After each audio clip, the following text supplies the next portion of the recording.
कक्षा 12 के सभी विद्यार्थियों का एक बार पुनः स्वागत है हमारे YouTube चैनल हिंदी की पाठशाला में। कल हमने कबीरदास जी के कुछ दोहे पढ़े थे और आज पढ़ लेते हैं हम उसका अगला भाग, तुलसीदास। यह है हमारी पुस्तक सृजना के पहले चैप्टर का अध्याय 1 का दूसरा भाग है, जिसमें पहला भाग था कबीरदास जी, तो दूसरा है तुलसीदास। अध्याय आरंभ करें इससे पूर्व मैं आपसे रिक्वेस्ट करना चाहूँगा कि अगर आप हमारे चैनल पर नए हैं तो चैनल को लाइक करें, शेयर करें और सब्सक्राइब अवश्य करें, जिससे सबसे पहले आपके पास नोटिफिकेशन आता रहे। तो चलिए आरंभ करते हैं। तुलसीदास, जन्म और मृत्यु के बारे में हम जान लेते हैं, क्योंकि बोर्ड कक्षा में जीवन परिचय से संबंधित प्रश्न आता है। जन्म हुआ था 1532 ईस्वी को और मृत्यु 1623 को। उत्तर प्रदेश के बांदा जिले के राजापुर गांव के रहने वाले थे तुलसीदास। बचपन अत्यंत कठिनाइयों में बीता। कष्ट के दौरों से गुजरते हुए उन्होंने गुरु नरहरियानंद व शेष सनातन की शिक्षा ग्रहण की। वे अपनी पत्नी रत्नावली से अति मोह रखते थे, स्नेह रखते थे, लेकिन एक दिन रत्नावली द्वारा उत्प्रेरित प्रेरणा देने के बाद उनके हृदय में राम प्रेम जागृत हो गया। इसके पीछे भी एक कहानी है, वो कभी आपको सुनाएंगे कि रत्नावली ने किस प्रकार से पत्नी धर्म का निर्वाह करते हुए अपने पति को भक्ति मार्ग अपनाने के लिए प्रेरित किया था। उसके बाद से वो श्री राम के भक्त बन गए थे। आगे है, तुलसीदास ने अवधी तथा ब्रज भाषा में कई ग्रंथों की रचना की है। दो भाषाएं अलग अलग, प्रकांड विद्वान संस्कृत के तुलसीदास, लेकिन काव्य रचते हैं अवधी में और ब्रज भाषा में। कारण यही था कि उस समय अवधी और ब्रज भाषा उत्तर भारत की सबसे लोक प्रचलित भाषाएं थी। संस्कृत में काव्य रचने का कोई औचित्य उस समय नहीं था, इसलिए तुलसीदास जी ने भी उस समय की प्रमुख भाषाओं को माध्यम बना करके अपने काव्य की रचना की। और इनके काव्य में सबसे ऊपर आता है, सर्वश्रेष्ठ काव्य आता है रामचरित मानस। उनकी कीर्ति का आधार ग्रंथ है, जो पूरे विश्व में जाना जाता है, आस्था का केंद्र है और श्री राम को मर्यादा पुरुषोत्तम राम के रूप में दर्शाता है। अन्य प्रसिद्ध ग्रंथों में विनय पत्रिका, कवितावली, दोहावली, गीतावली, कृष्ण गीतावली, बरवे रामायण और रामलला नहचू प्रमुख है। तुलसी के काव्य में समन्वय की भावना सर्वोपरि है। ये समन्वय क्या है? समन्वय देखो, एक तो यहाँ पर आपने देखा दो भाषाओं का समन्वय है, दोनों भाषाओं में वो अपना काव्य रचते हैं। उसके बाद विशेष तौर पर समन्वय है हिंदू और मुस्लिम। इनके काव्य में हिंदू मुस्लिम के समन्वय और उनको साथ साथ आने की संदेश दिए गए हैं। ये भावना इसकी सबसे ऊपर रही है। उन्होंने अपनी रचनाओं के माध्यम से आदर्श समाज की कल्पना प्रस्तुत की है, जिसमें कोई भी हिंदू मुस्लिम धर्म का रोड़ा न अटके, वह कभी भी अप्रासंगिक नहीं हो सकती है। उनके काव्य में समाज को एक दिशा देने का कार्य किया है, इसलिए तुलसी को राम भक्त कवियों में सर्वोपरि माना जाता है। भक्ति काल के राम भक्ति शाखा के सर्वोपरि कवि हैं। तो अपने आंसर में आप ये लाइन जोड़ भी सकते हैं जब भी आंसर दें कि तुलसीदास क्या है? भक्ति काल के राम भक्ति शाखा के क्या है? सर्वोपरि कवि हैं। तो भक्ति काल के राम भक्ति शाखा के तुलसीदास जी क्या हैं? सर्वोपरि कवि हैं। और उन्होंने अपने काव्य में क्या बताया, ये हम उत्तर में लिख सकते हैं। इस तरीके से दिया गया उत्तर अच्छे अंक दिला सकता है आप सभी को। पुस्तक में संग्रहित तुलसी के दोहों को लिया गया है और उन दोहों के माध्यम से मानवता को जो सीख दी है तुलसीदास जी ने, उन सीख को हम किस प्रकार से ग्रहण करेंगे, यही इसमें बताया गया है। काम, क्रोध आदि दुर्गुणों से दूर रहना, ये लगभग पहले ही दोहे में है। काम, क्रोध आदि दुर्गुणों से, बुरे गुणों से हमें या मनुष्य को दूर रहना चाहिए। मानव जीवन को सार्थकता किसमें है? परमार्थ में है। परमार्थ का मतलब दूसरों की भलाई करना। मनुष्य अच्छी संगति से अथवा बुरी संगति से क्या बन जाता है? उसका स्वभाव तय होता है। अगर संगति अच्छी है तो अच्छा है, अगर संगत बुरी है तो वो क्या है, बुरा है। अच्छी संगति वाला अच्छा मनुष्य कहलाता है, बुरी संगति वाला बुरा। ये भी एक दोहे में बड़े ही अच्छे उदाहरण के माध्यम से दिया गया है, जिसकी कल हमने चर्चा की थी। लोहे के माध्यम से तुलसीदास ने क्या एग्जाम्पल सेट किया है और कबीरदास जी ने क्या उदाहरण प्रस्तुत किया है, क्या आदर्श प्रस्तुत किया है। ये वही उत्तर होगा यहाँ पर। सबसे हिल मिलकर चलना चाहिए। भाई मानव का स्वभाव है, समाज में रहता है तो वो एक दूसरे से मेल मिलाप करके चले तो समाज बहुत ही अच्छे ढंग से आगे बढ़ सकता है।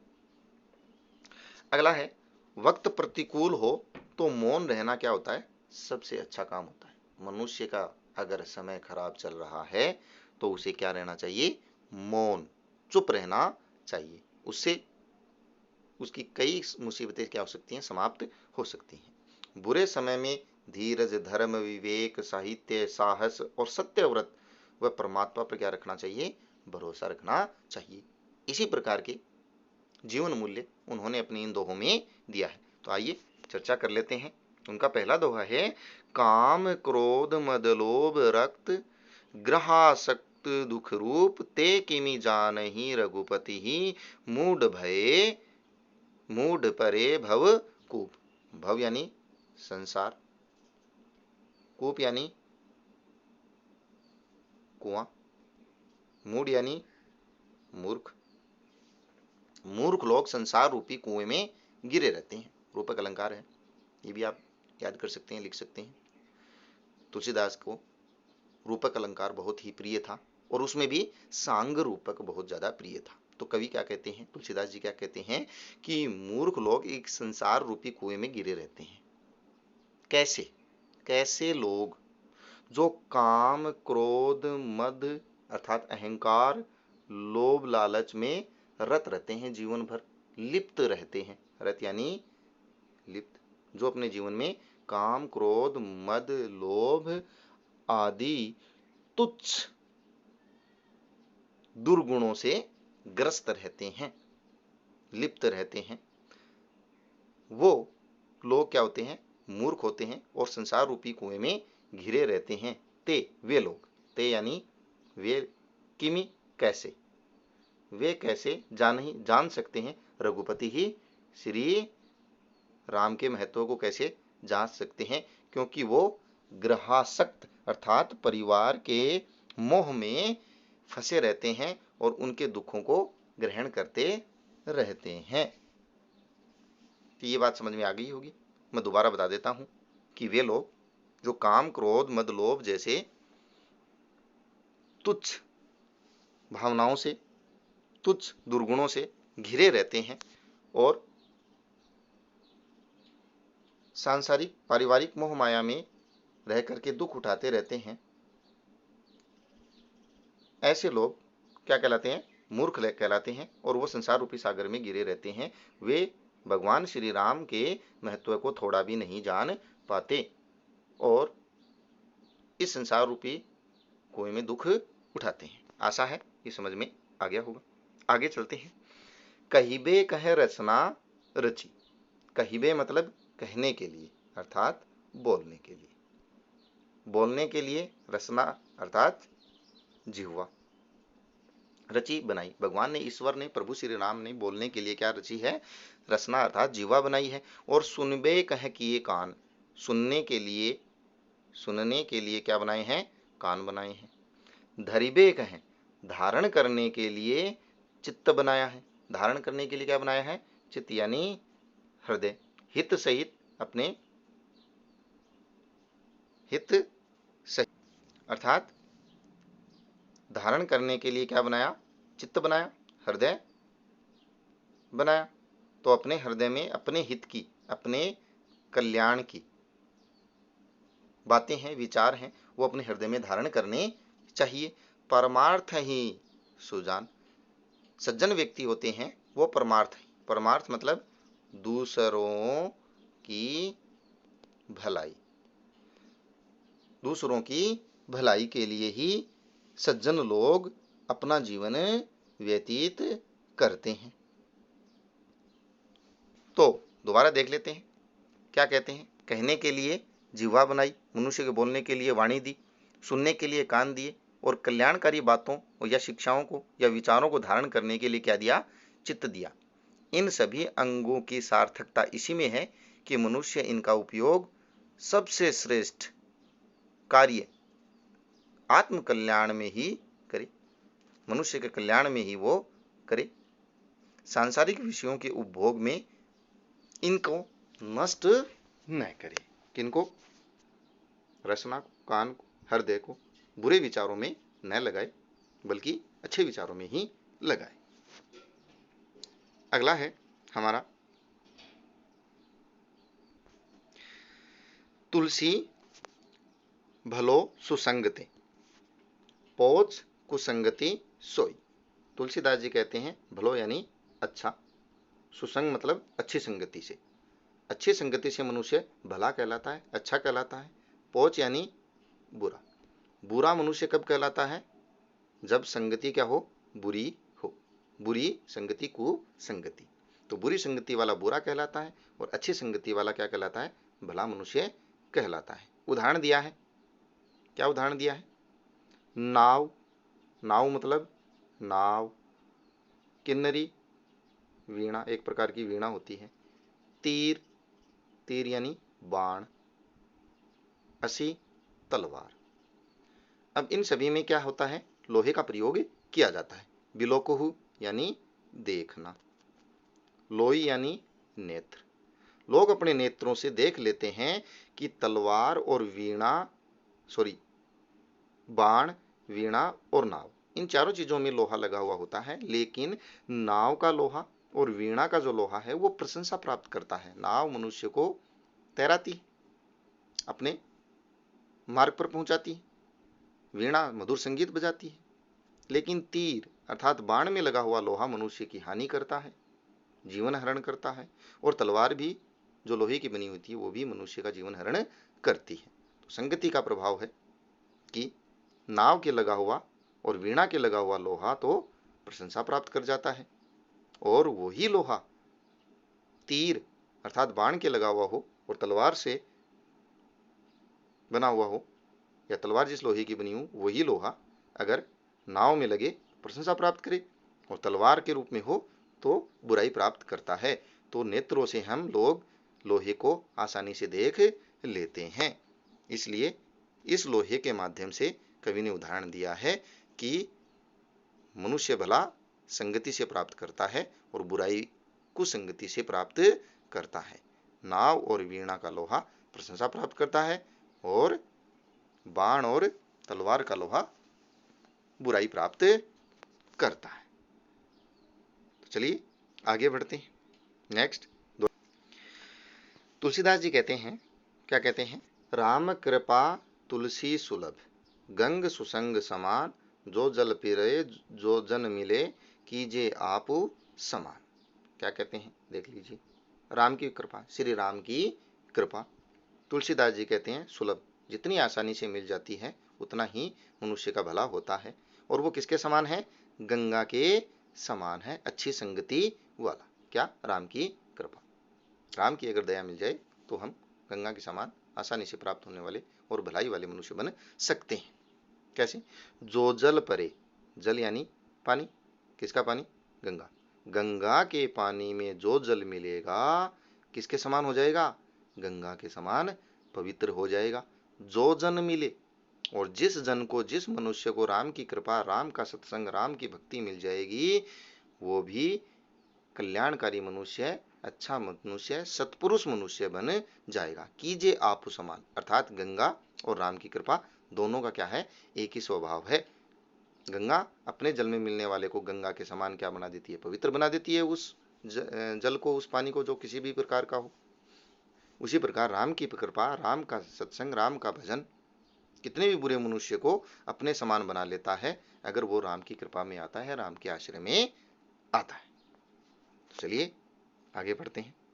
तुलसी या संसार में भांति भांति के लोग, सब सो हिलमिल चालिए नदी नाव संयोग। बिल्कुल आसान और महान दोहा है कि तुलसीदास जी कहते हैं कि संसार में भांति भांति प्रकार के लोग हैं, बुरे भी हैं और अच्छे भी हैं। सभी प्रकार के लोग इस संसार में, हमारे समाज में निवास करते हैं।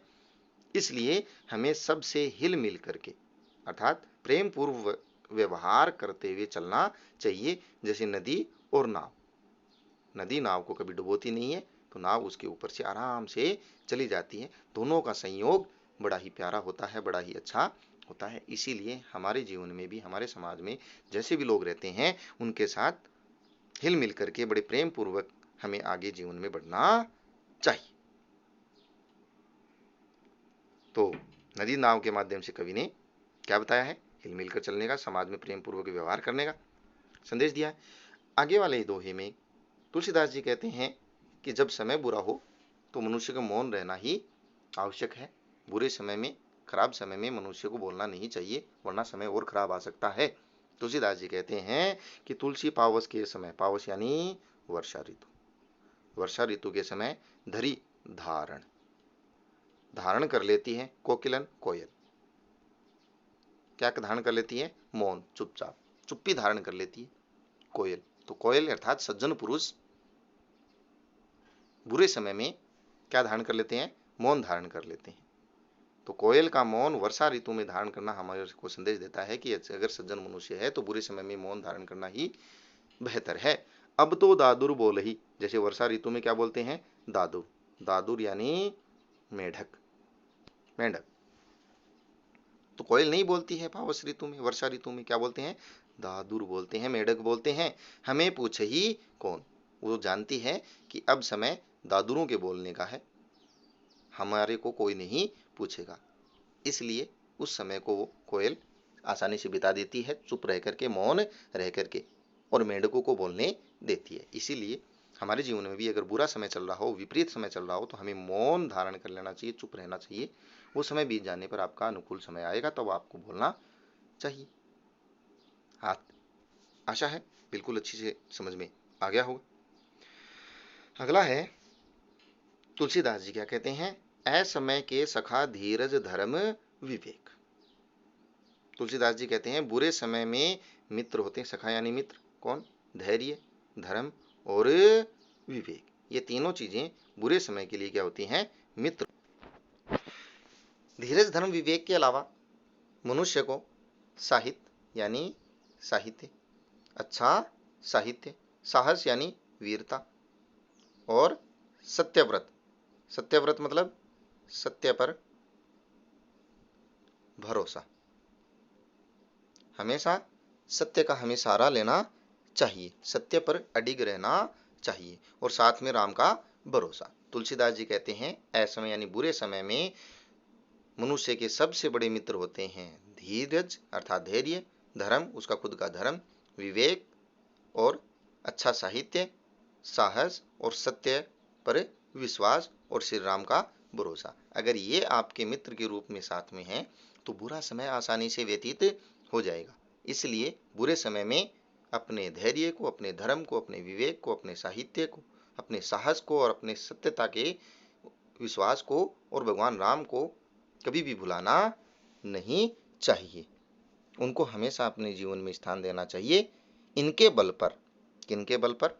धीरज, धर्म, विवेक, साहित्य, साहस और सत्यव्रत, सत्य पर अडिग रहने के बल पर हम बड़े से बड़े संकट से क्या हो सकते हैं? पार हो सकते हैं, दूर जा सकते हैं। तो बुरे समय में इनको अपने साथ रखिए, ये आपको अच्छे समय की ओर लेकर जाएंगे। तो किस किस चीजों को अपने साथ रखना चाहिए बुरे समय में?